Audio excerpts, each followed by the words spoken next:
everybody. Welcome back to Same Spirit Gaming. My name is Matt. And I'm Jordan. And we're back with more Ori and the Blind Forest. Yay. I'm all the way over in this Thornfelt swamp area, and I gotta find a way to get all the way over here. I have no clue how I'm gonna do that, but at least we know the objective. Yeah. I also cannot go this way because I do not have the key things to open the spirit gate. So, yeah, by the way, Ori can swim underwater. Yay. Wow, that looks cool. I assume that gauge floating above Ori's head is like oxygen. I would assume so. Hold A to swim faster.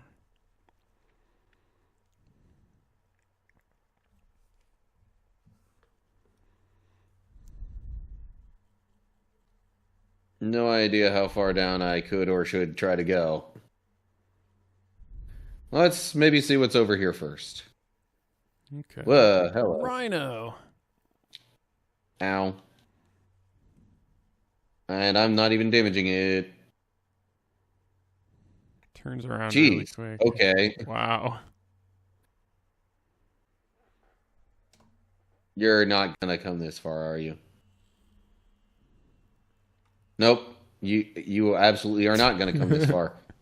Okay, fine. I think I'm just gonna ignore you then. Oh, really? That didn't break the...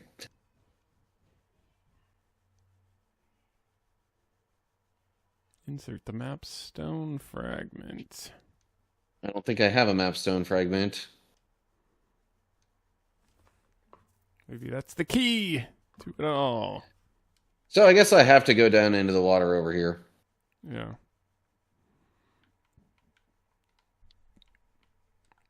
And because I died to the... I don't know, big... To the thing that looks like Aeron from Pokemon. That's what I was thinking, honestly, but I actually couldn't remember the name of it, but I was thinking it looked more like that than a rhino.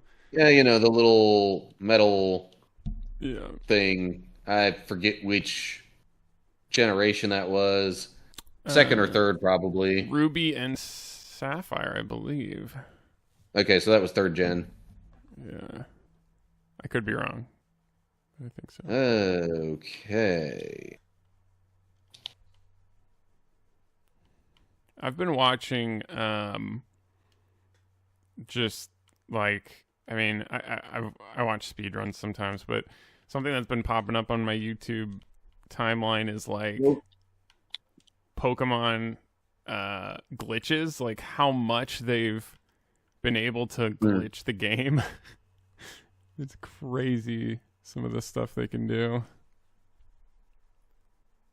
Like they basically corrupt memory in the game so much that they can write code and basically just get to the credit scene whenever they want. I mean, after a series of events, but still crazy. Yeah, I mean, I remember doing the old Cinnabar Island glitch Yeah. thing in Gen 1. Yeah. I remember that too. But I didn't know or do much more than that, really. Well, and now they can do it with even like Heart Gold and Soul Silver. So that's like pretty far up there. I don't know what gen that would be, but yeah. And then and it's always, the funny thing is like a lot of these glitches are done with the mail because like I guess they didn't code the mail right, and like basically if you have 9 because you're only allowed to have like 10. And so if you're only allowed, if you get 9 and you have a 10th one, and then you steal another male from a Pokemon, then it gets like glitched out because you're not really supposed to have 11. I don't know. I don't know the whole thing, but anyway, basically that's how they write the code to the game. It's funny. And the male is the problem in multiple iterations. Anyway, this is like way off topic. It was just something that's been showing up on my feed lately. I have an ability point. Can I use it? No, I need at least 2 ability points for any of these. Which one would I even get next anyway?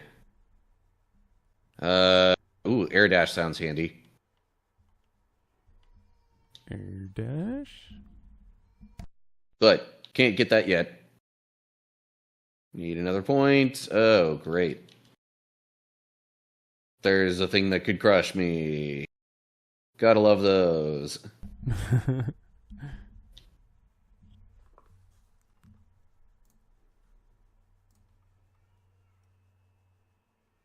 Going for it. Yeah. Okay. Nice. Good thing there's plenty of spots along the way to get air. Yeah. Otherwise I would drown. I guess that's kind of the idea. I want you to make sure you manage that well.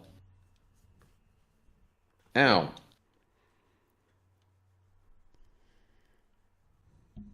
Alright, fine.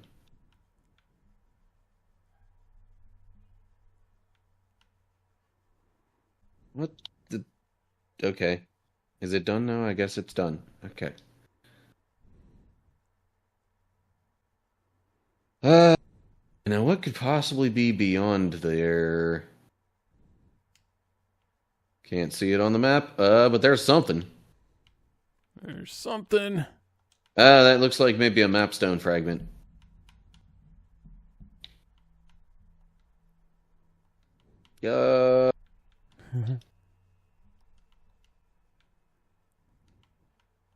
Woof.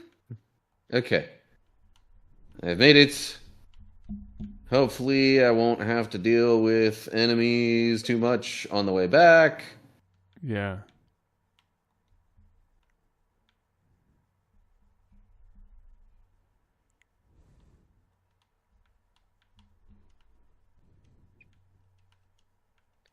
But also I'm going to make sure that I time out these air pockets. Yeah. I do not wish to drown. That would be a bad thing.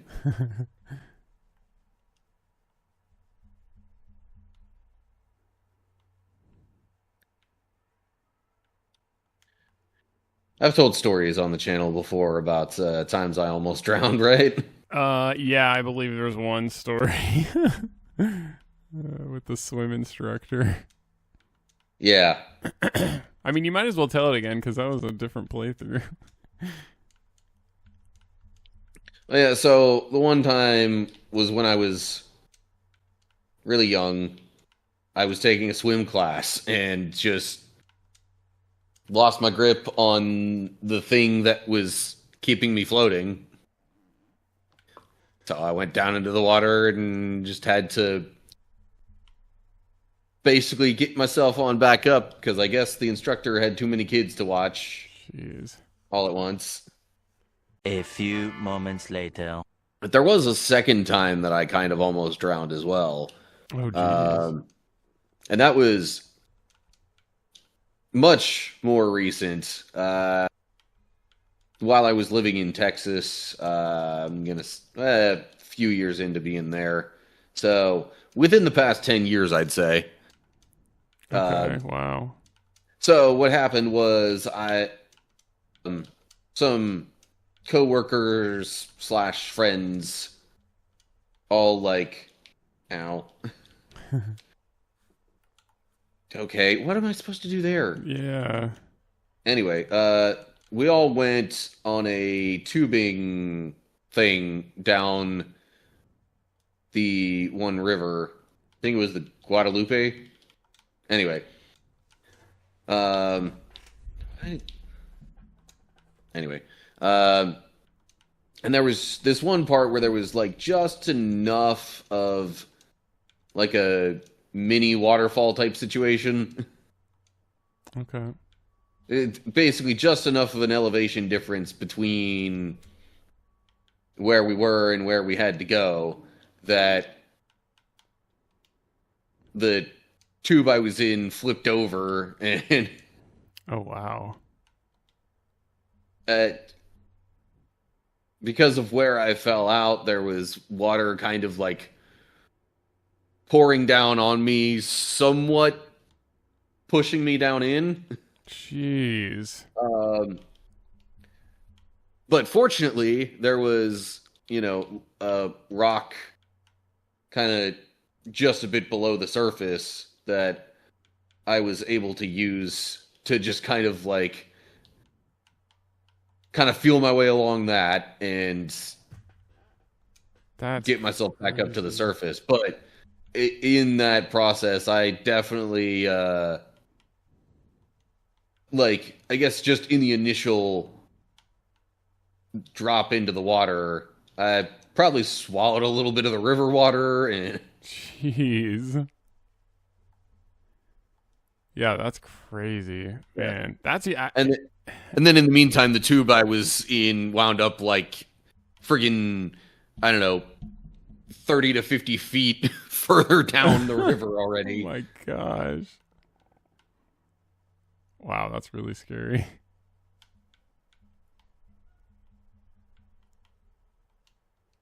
I have no clue what I'm supposed to do here. I almost wonder if I was supposed to use the enemies to try and do one of the bashing kind of things, or use bash on the projectile. I forgot that was a thing because it's been a week since I played. That's how it goes. I knew I could bash the enemies. I forgot I could do that to the projectiles. Ow. Well, I got to get the timing right first.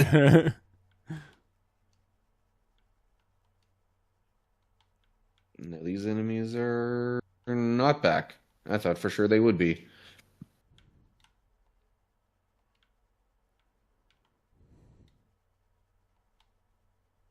Cool. Okay, I forgot that after I died, I still need to use the mapstone fragment again. Okay, anyway. There's that.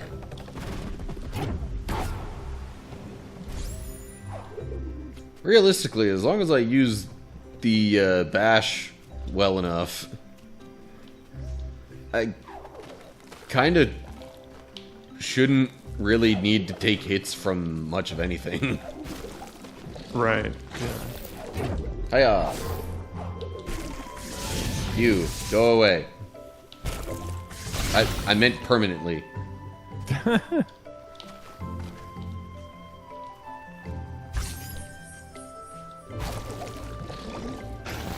You know what? It probably came back because I need to do some of this. And some of that. No, I'm kidding. Ah. Okay. Hey. We found another spirit tree thing. I guess that would be pronounced Ilo? I don't know. Ilo was the stoutest of all the spirits, the most powerful ever seen. Now here he rests, turned into an ancestral tree. Press X to absorb the light! So much light! You've learned Stomp. To use this ability, press A to leap into the air, then down to dive powerfully towards the ground. Okay. So I could do this kind of... Whoa, okay. I betcha I know how that's used. Duck, Boom. dive, dodge. What was the... Have you seen Dodgeball? The 4 Ds of Dodgeball. Dodge, duck, dive, and dodge. Or something like that. Yeah, I do think Dodge was in there twice.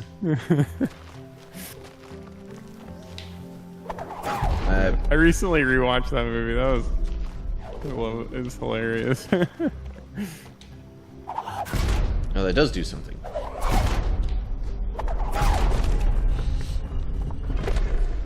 Interesting. See,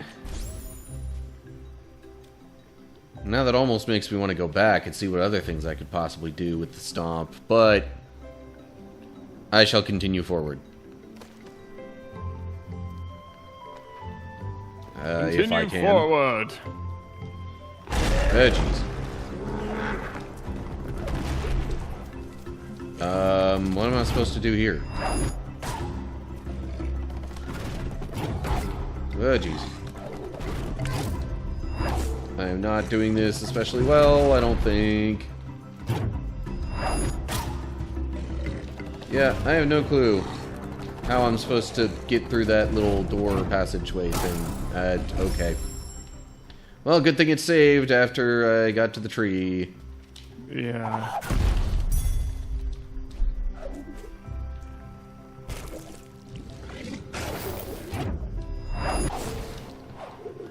Ah, doggone it. Okay. I might be able to get to that.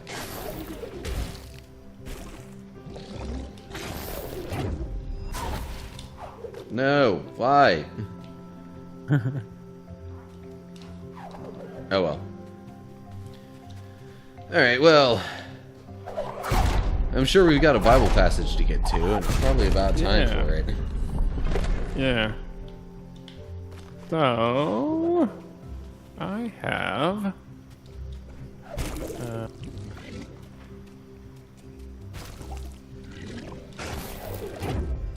yours, sorry, just real quick. Yours is recording, right? Yeah. Okay, because when I switch, it turns off. Okay. I'm gonna do...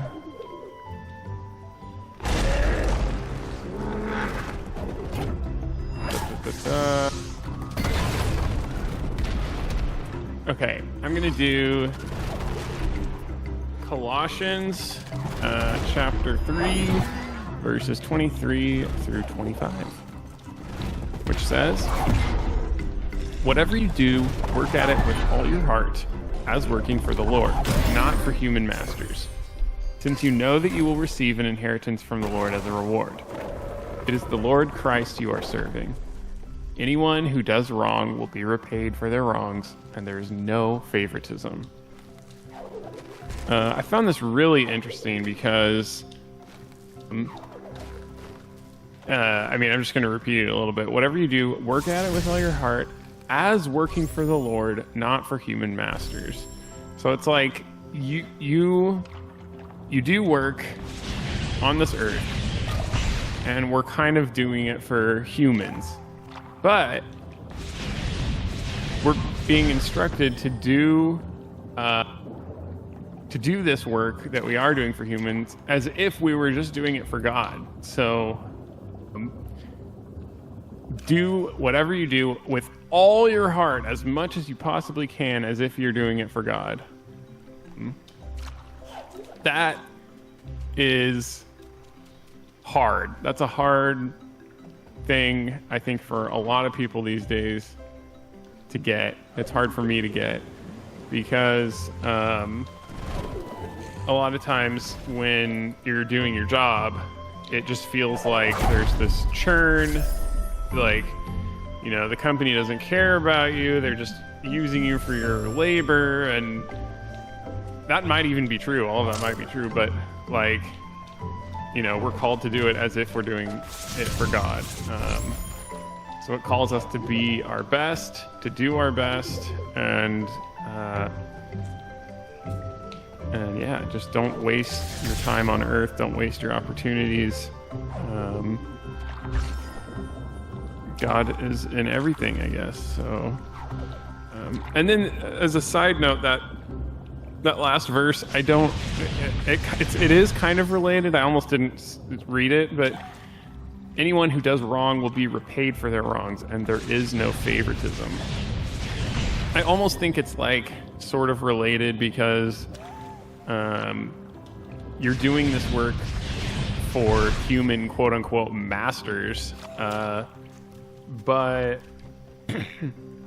any wrongs that you're worried about, like you're doing work for humans, and if you see, corruption or like, I don't know, maybe not outright corruption because you should report that to authorities, but like just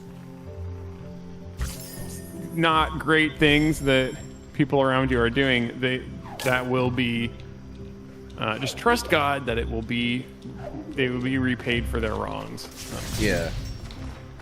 Without favoritism, which also means people who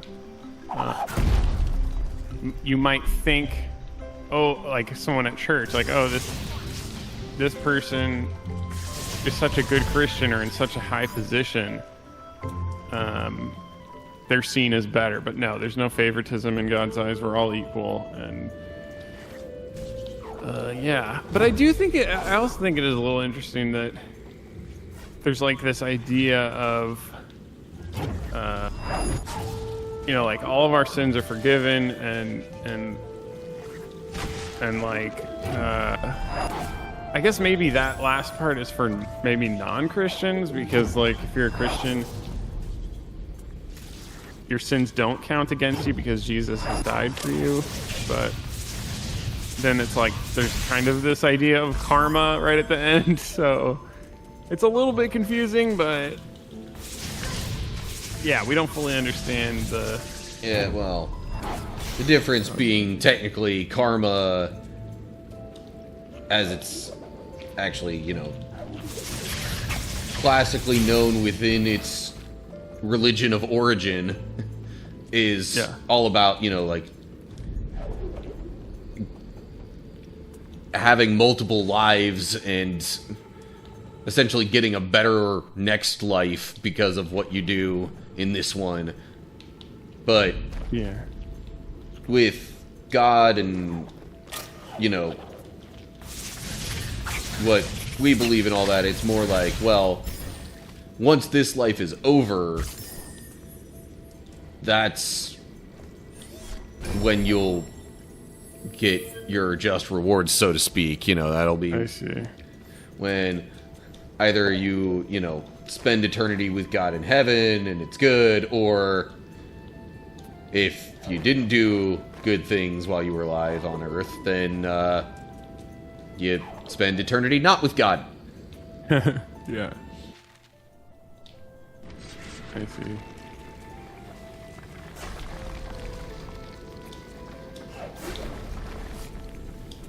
But yeah, I thought that was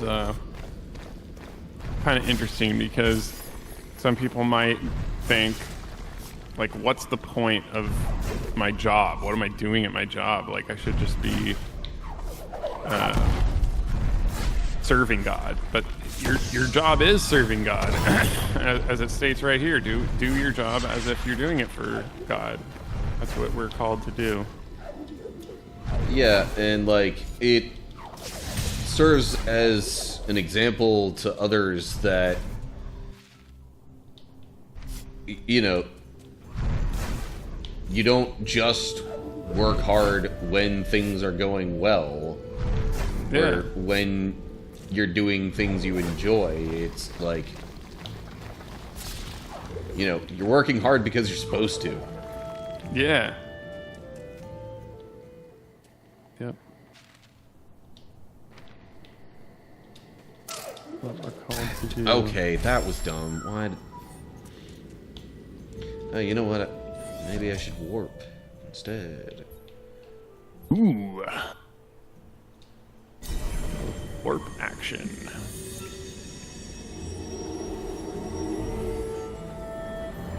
Kind of hadn't even used that feature until now.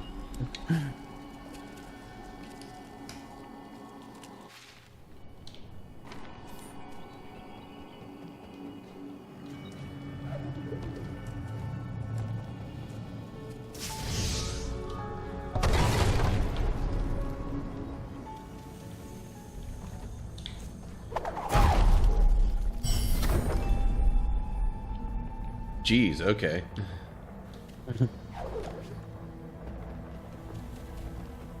That was a whole lot of ability point stuff, and that, I guess that was sort of the point. It was to give you a full other ability point.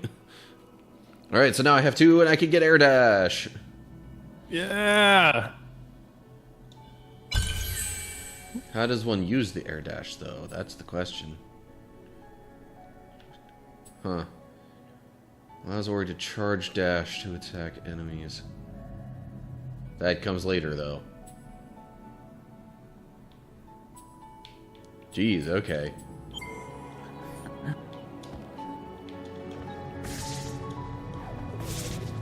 How do I even dash in the first place? I don't.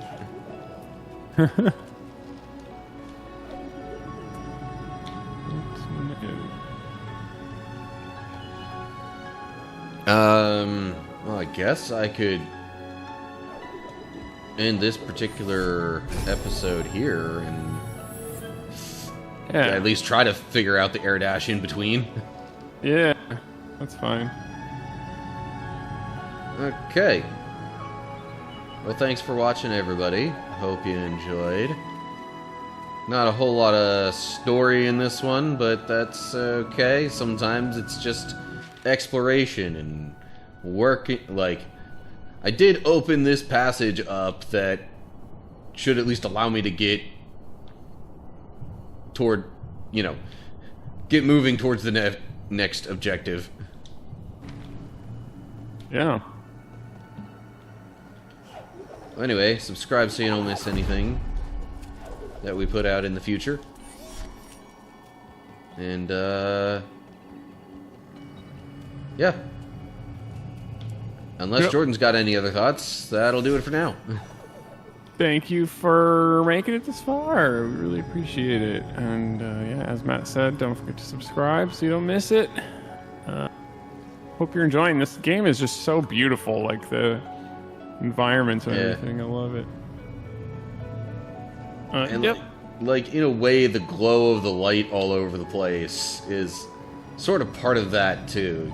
Makes it seem almost a little bit ethereal.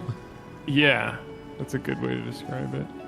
Oh, and sorry for any technical weirdness of this episode. Some stuff happened and we only realized halfway through this recording. Yeah, but yep, that happens sometimes. It wasn't me this time. I can't believe it. Yeah, it was me. It's usually always me. Hopefully it doesn't happen next time. No, we'll be fine. Well, stay tuned for more Ori, more Bible, and more technical glitches. It's inevitable. But for now, goodbye, everybody. Goodbye.